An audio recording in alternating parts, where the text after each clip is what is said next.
Hey,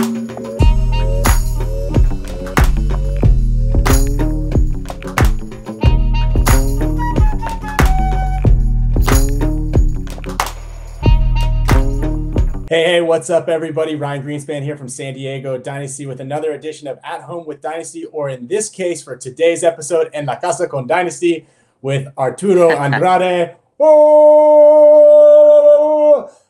That's what I envision every time you get off the plane from home and you come to the Guadalajara airport. Like there's just people. Like a mariachi. Yeah, just everybody's super excited. Just people are excited, the hometown heroes back. Yeah, exactly. Yeah. And you don't even know that when you come home and the guys in customs are just trying to figure out if you have paintball guns and just trying to rip you off in reality. But you know how it is. Instead of they being so happy for me, they're just like trying to. It's crazy. They're trying to score. Yeah. Well, yeah. What have you been up to?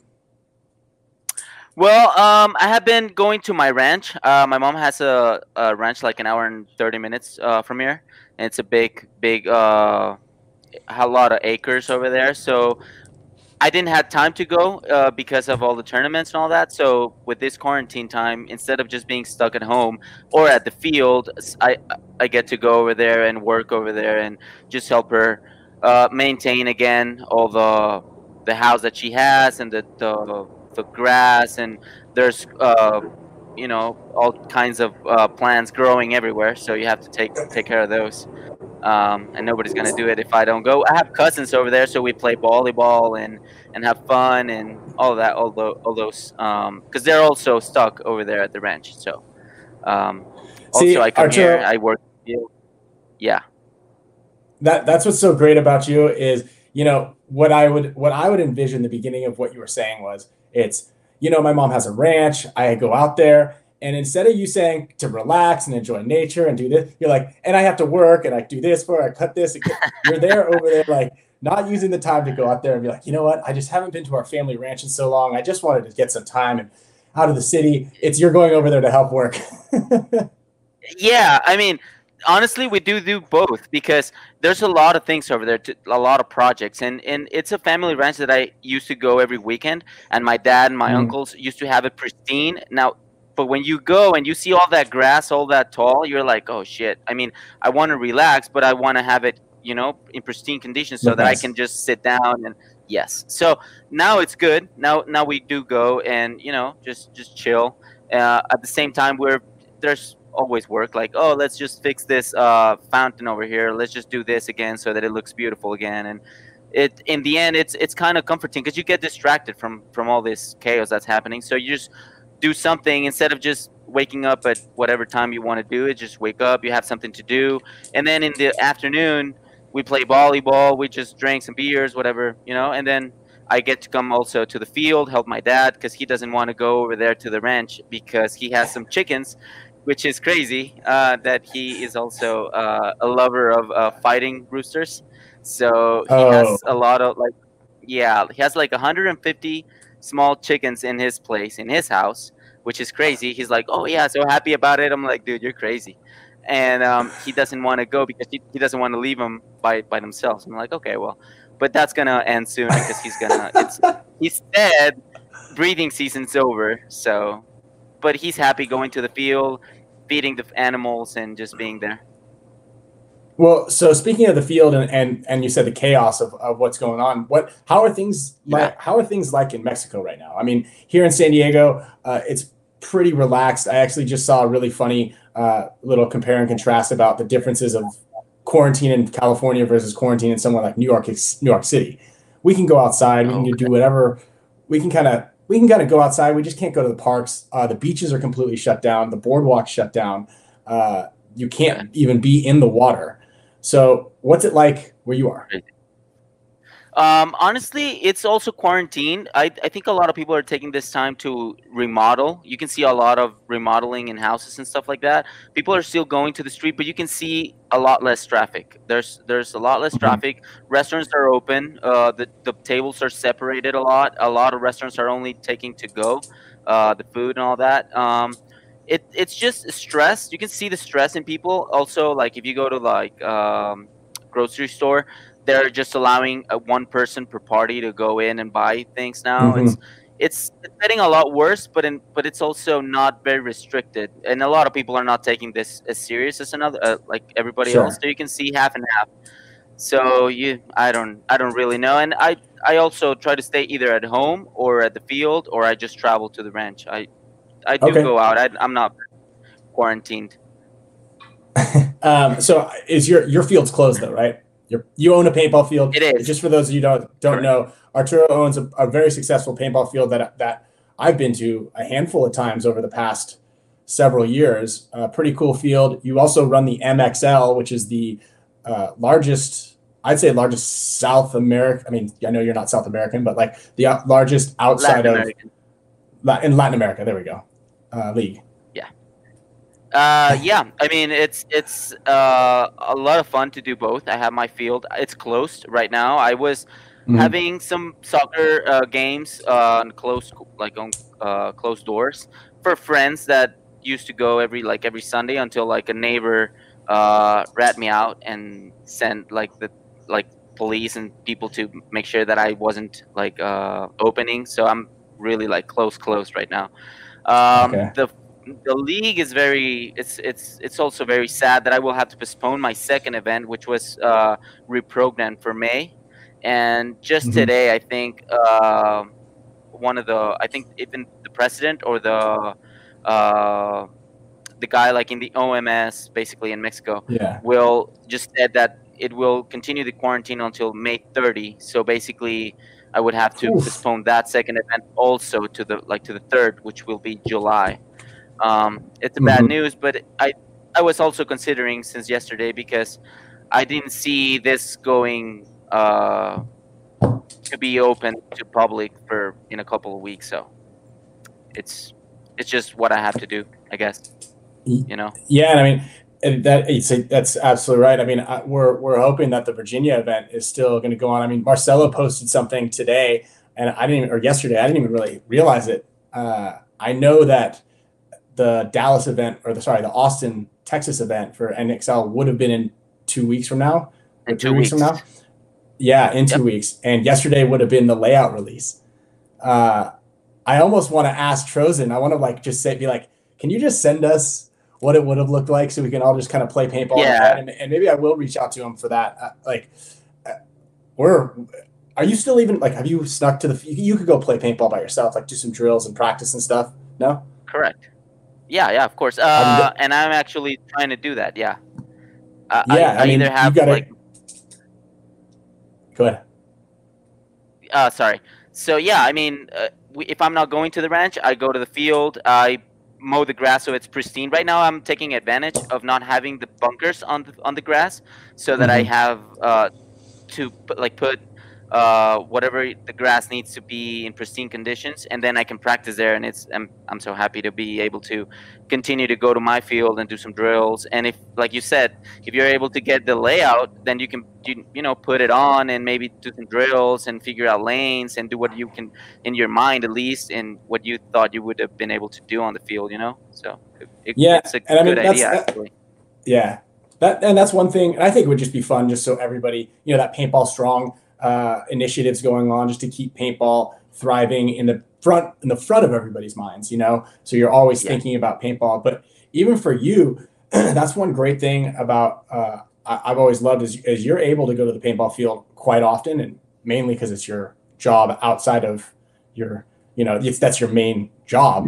But you always Yeah. practice, and that's one thing I actually really wanted to talk about, or just not even talk about it, because I know I always talk about this a lot with you, but I just want everybody to understand is like how nasty your snapshot is, and like how often you practice, and what is even going on when you're like, yeah, just kind of coming up with practice, because you're super good at running and shooting, incredibly athletic, and your ability to drill is as second to none. I mean, that snapshot is, I know, I've talked about it a million times. I always give you a lot of praise. Yeah. Thanks, dude. Well, every time I go to the field and I practice drills, the snapshot is there. I have to practice that. It's something to warm up. It's really good. Like, you put a target over there, and you start Mhm. doing that for warm up. After 100 snapshots, you get you get the sweat going. Um, you try to perfect it. Lately, I've learned a lot from you and from all the curve of the time that has passed, and I've learned a lot of uh, drills and how to practice.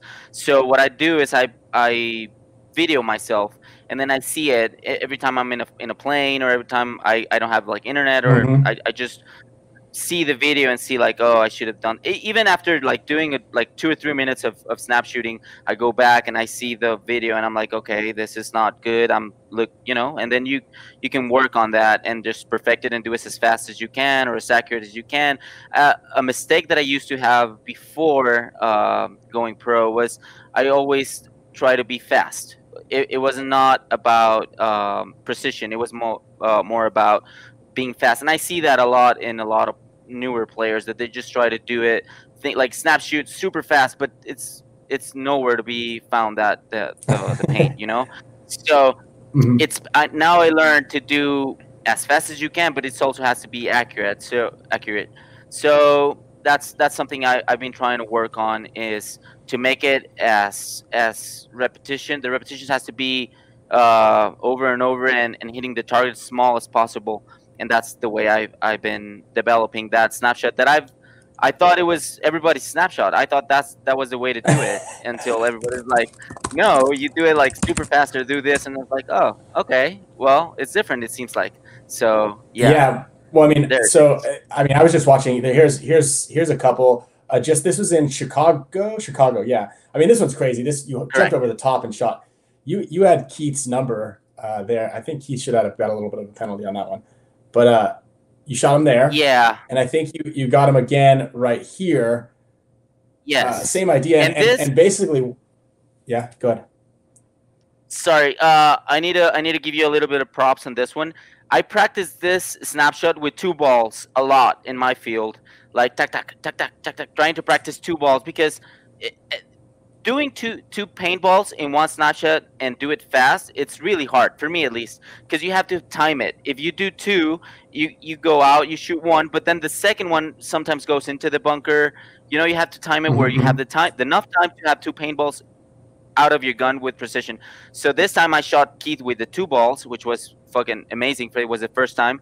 And the praise that I have to give you is, remember that we talked about that pole in the back? And I remember at that point, because it was going to be my first time, and I saw the pole and I was like, okay, he should be right about here. And then I did the snapshot and it was just there. Yeah. So I was like, okay, yeah, and hey, pause thank it you, Ryan. or go back. Can you? Yeah, no problem. No, I didn't realize it until just a minute ago. But if we go back to that last clip where it's over the back of your shoulder, what we're talking about is, and this is something that we do quite a bit, is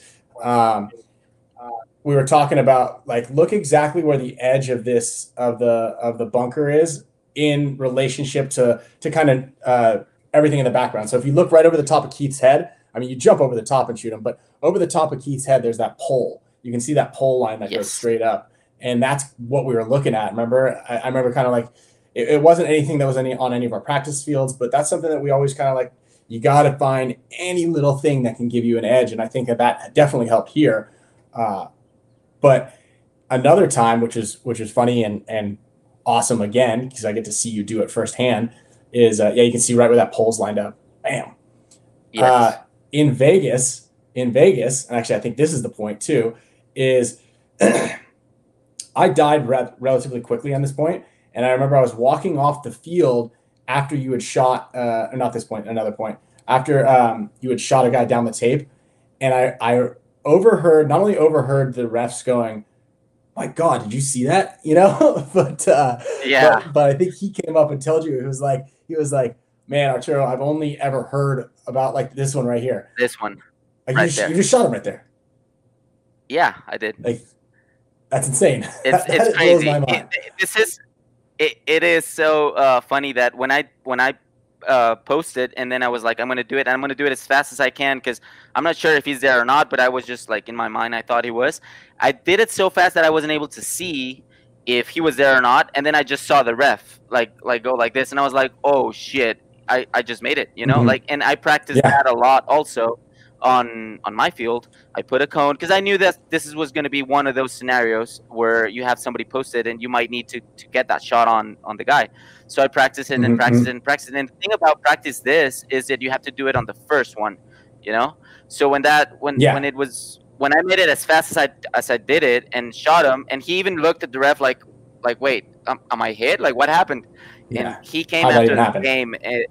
Yes, he came after the game and asked me like, oh, I've just seen it in videos, but I've never actually been on the other end of the snapshot, and it's fucking amazing. And I was like, dude, thanks. We just fucking lost. You're absolutely, yeah, we just lost, but it was actually pretty amazing. Well, we won 0.6 on that one. We lost 0.7. Then we went back around, I think, and we got a penalty on the next one or something like that. Right there. This shot. This was a 4-2. Yes. This was 4-2. We're winning, and I was like, oh yeah, this is us. You know, the momentum was in my head on our side, or at least I felt that way. And then we just started to draw points until you know the story. So. Yeah, I was there. Yeah, man. I mean, that was definitely a tough loss. Hopefully, we get a chance to get back and redeem ourselves some point in time this year, right? Yes, I was right behind you, so I got excited. Damn. Yeah. So, you know, games, I guess, got to stay sharp. We got to, right? I know it's just such a tough one watching like a game right there when we're up 4-2, score a point, and then you have to relive all that. Another thing I wanted to talk to everybody about and talk to you about, especially, is I'm going to pronounce it right now, is the Quetzalcoatl. I love the way you say it, man. It's on what the Quetzalcoatl is. Coatl is some sort of mythical. Well, it's a mythical god from the Aztecs, the Mayans, a lot of the pre-Hispanic, cultures here in Latin America that use that deity as it's supposed to be the feathered snake or the dragon for the Latins, basically. So when I got the message that you were going to do a signature series for everybody and one for me, which was the first time that I would ever have one of those, I was like, shit, like what? I've done a TJ All-Stars marker for the Mexican team back in the day, which was like we did several. One of them was like a sugar candy gun. I was like, no, I really want to do something that talks about everything if possible, you know. And it's Mexico. I don't want to do like a taco gun or something like that, you know. So there was a lot of you know, it was funny in my mind. Oh yeah, let's put a churro on the gun or something. But in reality, when that came into my mind after talking to a couple of friends and that idea came, I was like, shit, yeah, this is it. You know, it's a feather snake. I play the snake most of the time. Well, let's see a dragon. What are we talking about here? It's right here. It's right here, baby. This is the Quetzalcoatl. Look at it. I have right there. And get it as clear, so you can see like the texture. I think that's the one really cool thing. And I said this before when I was talking to Tyler about his gun and design. His was I think marked off the his concept came off of the white Power Ranger because he was really stoked on that when he was a kid. Yeah, the tiger, the white tiger Power Ranger. And I love what you did, but what I told him that I really liked about his, and the same as yours, is it's something that really pops, right? So you could tell that yours is a custom gun. It's not just a green anodized gun. You could see from far away that it's got the gold on the back. It's got the red. I think those are also kind of are those Mexico's flag colors are white, red, and green, correct? Correct, but it also came out to be similar to the flag of Mexico. So in the end, I just didn't want to have it something that was tacky, you know, like, oh, just a fucking flag or something really like like, even though you're Mexican, you're like, but it doesn't have style, you know. In the end, it came out perfect because without thinking about it, it came out green with red, which is basically or Mexican colors. That's very, it has very Hispanic, the gold, which I love. Yeah, which I love the gold because it it has that distinguished crown and metal thingy for the dragon that's in their mind, or whatever people or artists have posted in the Quetzalcoatl thingy. So yeah, and you can see the feathers are kind of like that like what you were saying. If you look closely, it looks like if it's like those scales for a dragon or something. So it came out like perfect, I think. Yeah, no, I'm stoked on it. I think that one came out. That's one of my top favorites. Also, I mean, obviously, I love mine as well, and Yeah, I'm changing it a little bit so that this orange kind of pops a little bit more, because that's the same thing. Is I've had a handful of different signature series guns over the years, and one thing that I learned is you want it to stand out. You want it to be different, right? You want it to be very unique, and correct. if it possible, have some of your own flair, right? One thing that I learned is you want to be able to differentiate it from far away, right? So you want to be able to tell that it's not just a kind of a black, or kind of what color is that gun? It could be blue, it could be green, it could be black, but that's where I got the orange tags from. You see, I had like the orange on the side, so and a couple of little orange features that kind of make it pop, and from far away you could kind of see it. So what I did is I am changing it like slightly. I'm bringing the colors back a little bit further so it encompasses the actual block, and then I'm lightening up this olive green to make it more of like a pewter or a silver, right? Nice. So it kind of stands out. Yeah. Yeah, so we're stoked on them, and actually, I believe that a handful of everybody's signature series designs, and I call them player inspired designs because they are signature series, but I like the inspiration aspect of everything. So the player inspired designs are at the anodizer or just finishing up. I think I talked to Alex the other day. I'm going to talk to Yosh soon and kind of figure out where we are as far as building these things, because I know a handful of them are coming into the shop soon. Awesome. There you go. I love that. Yeah, so we're expecting a handful of the Feathered Serpent fans out there to jump on the Arturo Andrade bandwagon. I know you got a ton of fans down everywhere. Thanks. Yeah, I mean, it's growing. I'm really happy. Once I went to South America for some of those leagues, a lot of people started to reach out and have been giving a lot of support during events, before, after, and I've been really blessed with all the people around, Mexico, Latin America, and even the U.S. A lot of people from the U.S. have been really nice to me, and I can't thank them enough, for all the support. I already sold a couple of the Quetzalcoatls, so hopefully we can sell some more, and people will love it as much as I do. Yeah, well, great. Arturo, it's probably because you're also a very nice guy.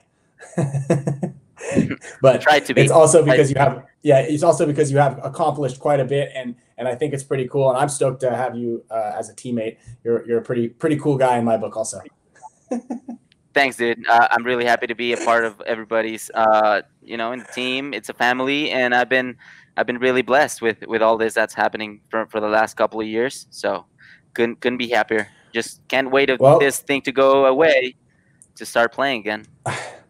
That's absolutely true. And you know what? Hard work, a good attitude, all that definitely, certainly 100% pays off. That's for sure, right? That is for sure. Totally.